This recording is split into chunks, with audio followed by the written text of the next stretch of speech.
কোন কোন ব্যক্তিদের উপর রমজান মাসের রোজা রাখা ফরজ? আসসালামু আলাইকুম রহমতুল্লাহি ওবারাকাতুহু।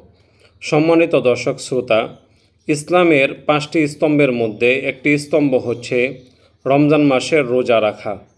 কেননা নবী সাল্লাল্লাহু আলাইহি ওয়াসাল্লাম ইরশাদ করেছেন, বুনিয়াল ইসলামু আলা খামসিন, ইসলামের 5টি স্তম্ভ রয়েছে।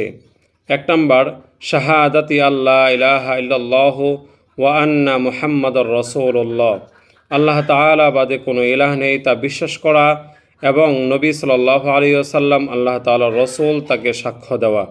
নাম্বার 2 ওয়া ইকামিস সালাহ, নামাজ আদায় করা। নাম্বার 3 ওয়া ইতাইজ যাকাত, যাকাত আদায় করা। নাম্বার 4 ওয়াসওমি রমাদান, এবং রমজান মাসের রোজা আদায় করা। নাম্বার 5 ওয়াল হাজ্জি, এবং হজ করা। চলুন প্রথমে জেনে নেই রোজা কাকে বলে।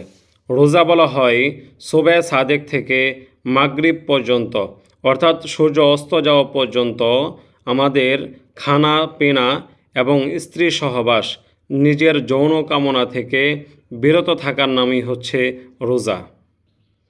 রমজান মাসের রোজাকে যে ব্যক্তি অস্বীকার করবে সে কাফের হয়ে যাবে, এবং যে ব্যক্তি শরীয়তের কোনো উজর ব্যতীত তাকে ছেড়ে দিবে, রোজা আদায় করবে না, সে ব্যক্তি ফাসেক হয়ে যাবে, বড় গুনাহগার হয়ে যাবে, মহাপাপী হয়ে যাবে। সুতরাং রমজানের রোজার অনেক গুরুত্ব রয়েছে এবং অনেক ফজিলত রয়েছে। যে সমস্ত ব্যক্তিদের উপর রোজাকে ফরজ করা হয়েছে তারা হচ্ছে সুস্থ মস্তিষ্ক, অর্থাৎ কোনো পাগল ব্যতীত সকল ব্যক্তির উপর রোজাকে ফরজ করা হয়েছে। 2 নম্বর মুসলমান হতে হবে, মুসলমানদের উপর রোজাকে ফরজ করা হয়েছে।